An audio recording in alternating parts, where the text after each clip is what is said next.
নমস্কার। লক্ষ্মী ঝাঁপির আজকের পর্বের রিভিউ নিয়ে বাংলা সিরিয়াল সমাচার তোমাদের সামনে এসে গেছে। তো আজকের পর্বের রিভিউতে যেটা দেখা যাচ্ছে, শুরুতেই তো ঝাঁপি ভাবছে ওই উৎসবের বলা কথাগুলো, আর বলছে না, ও আমার দ্বীপ হতেই পারে না। ঋষভ ঠিকই বলছিল, ও দীপদা হতেই পারে না। দীপ্তার্ঘ সরকার হলে ও এরকমভাবে আচরণ করতে পারতো না, যেরকমভাবে রাফ আচরণও আজকে সবার সাথে করলো।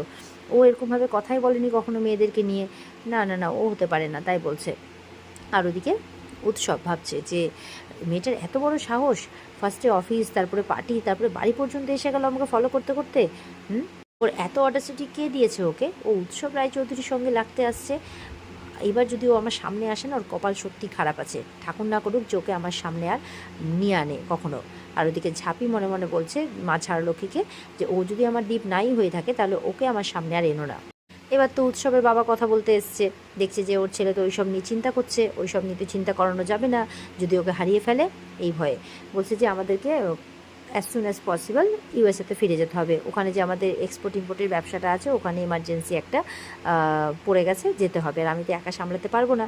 বলছে কি বলছো ড্যাড, হতেই পারে না, এসব কিছু হতেই পারে না। মানে এখানে অলরেডি এতগুলো টাকা ইনভেস্ট করা আছে, আমি এই প্রজেক্ট ছেড়ে এখন যেতেই পারবো না। এখানে অনেকগুলো প্রজেক্টে ইনভেস্ট করা আছে, তুমি তো খুব ভালো করেই জানো।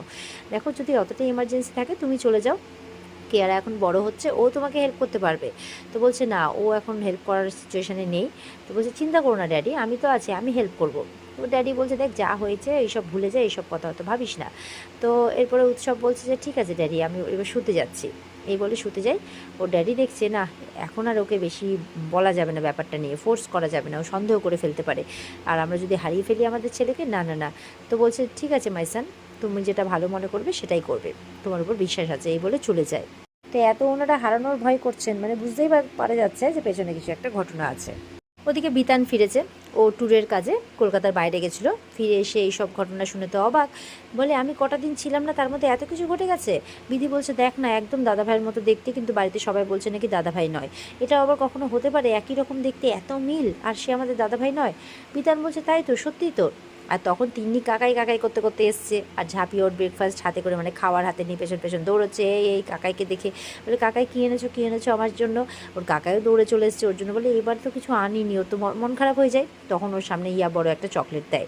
তো ঝাঁপি বলছে একদম, কিন্তু আগে চকলেট খাবে না, আগে ব্রেকফাস্ট করবে তারপর সব। আর বিতানকে বলছে কী রে, তুই সবসময় ওর জন্য একটা না একটা কিছু আনতে হবে? বলে ও আমি মনে হচ্ছে সবসময় তোর কথা শুনে চলবো। বলে দাঁড়া, তোকে আমি পরে দেখছি। তো এই হাসি মজা হলো। তিন্নিকে এবার বিথি খাওয়াতে নিয়ে গেছে, চলো আগে ব্রেকফাস্ট খাবে। বিতান বলছে চকলেটটা আগে খেয়ে নেড়ে তিন্নি। তিন্নি সবার ভালোবাসার একটা মানুষ আর কি, ভালোবাসার একটা বেবি। তো এরপরে বিতানের কাছে টেক্সট মেসেজ আসছে। বিতান টুক করে গিয়ে এক জায়গায় বসে পড়ে মজা সে টেক্সট মেসেজ করছে।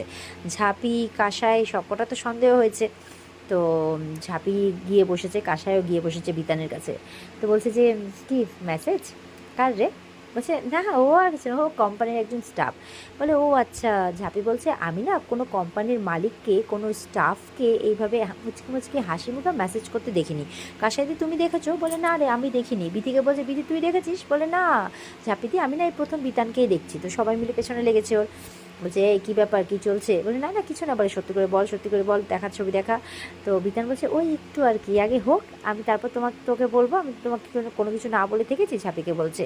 বলে ও আচ্ছা, আগে জমুক না, ঠিক আছে জমুক। তখন ঝাঁপি শ্বশুরমশাই মানে বাবা এসছে। বলছে ঝাঁপি একটু চা দে তো। তো বলছে প্লিজ বড় আমাকে বলো না, না হলে না আমার পিঠের চামড়া খুশিয়ে দেবে। বিতান বলছে এই নিয়ে তো সবাই হাসছে। বলে ঠিক আছে ঠিক আছে।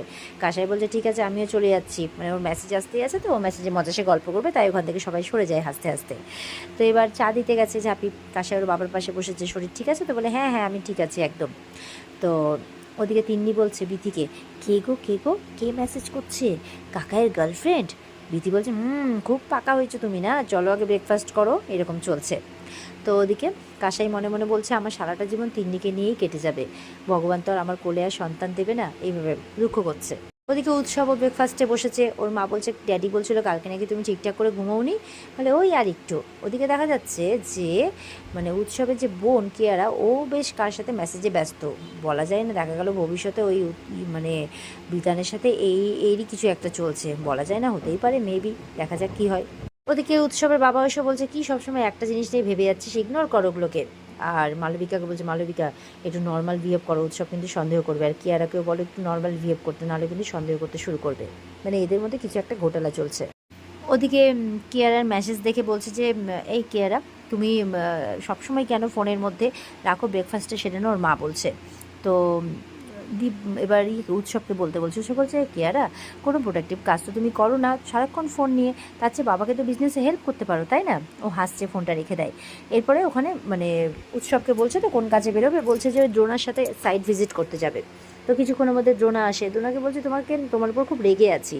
মালবিকা বলছে তোমাকে বলেছি না প্রত্যেকদিন একবার করে এই বাড়িতে আসবে। বলে আন্টি আসলে একটা কাজে খুব ব্যস্ত, তো নাহলে এরপর থেকে আসবো। বলে ঠিক আছে। আবার কেয়ারা ফোনে ব্যস্ত। তো বলছে যে কেয়ারা এবার কিন্তু খুব ইরিটেটিং লাগছে। কেয়ারা আবার ভয়ে ফোনটা রেখে দেয়। সোনা বলছে কেয়ারা এখন ছোট, তো আস্তে আস্তে সামলে যাবে। তো উৎসব বলছে মেয়েরা নিজেরা একা একা সামলাতে পারে আমার তো মনে হয় না, মানে ওর রাগ মেয়েদের প্রতি একটা। তখন ওর বাবা বলছে ও একটা ঘটনাকে ঘিরে বসে থাকলে হবে, মানে নিজের লাইফটাকে এগিয়ে নিয়ে যাও, তাই বলছে। এদিকে উৎসব বলছে ওরা ক্ষীরগঞ্জে যাবে সাইট ভিজিট করতে। তোর মা বলছে এতটা ভেতরে কেন, কোথায় এটা? তো বলছে বর্ধমান থেকে একটু ভেতরে। তাহলে বলে এতটা ভেতরে কেন? বলে অনেক ভেবেচিন্তেই নিয়েছি মম, ওখানে আমাদের প্রজেক্টটা ভালো চলবে। তো এবার দ্রোণাকে বলছে সব কিছু ঠিক আছে? তো বলে হ্যাঁ সবই ঠিক আছে, বাট 70% মানুষ আমাদের প্রপোজালে রাজি হয়ে গেছে, তারা জমি ছাড়তে রাজি হয়ে গেছে, বাট 30% মানুষ ছাড়তে চাইছে না। তো উৎসব শুনে অবাক হয়। এদিকে দেখা যাচ্ছে ঝাঁপির বাবা শ্বশুরমশাই আর কি খুব রেগে গেছে, ফোনে কার সাথে কথা বলছে, জমি ছাড়তে হবে মানে কোনো জমি ছাড়বো না, যে টাকার লোভ দেখাবে আর বাপ ঠাকুরদার আমলে চাষের জমি আমি দিয়ে দেবো, হ্যাঁ টাকাই সব নাকি? তুই ডাক, আমি ঝাঁপির সাথে কথা বলবো। তারপর ঝাঁপি বলছে কি হয়েছে বাবা? দীপের বাবা বলছে আরে দেখ না, ক্ষীরগঞ্জের জমিটা ওই 50 বিঘা জমির উপরে কে নাকি বাগান বাড়ি বানাবে, তাই জন্য গাজুয়ারি করে জায়গাটা কিনে নিতে চাইছে। তোর মধ্যে তো 3 বিঘা আমার আছে, আমি কেন দিব? তো ঝাঁপি বলছে আমাকেও না বাবা ফোন করেছিল জানো তো সকালে, ওখানে তো আমাদেরও জমি আছে, তাই তো কেন দেবো আমরা, টাকা দিলেই আমরা জমি ছেড়ে দেবো নাকি?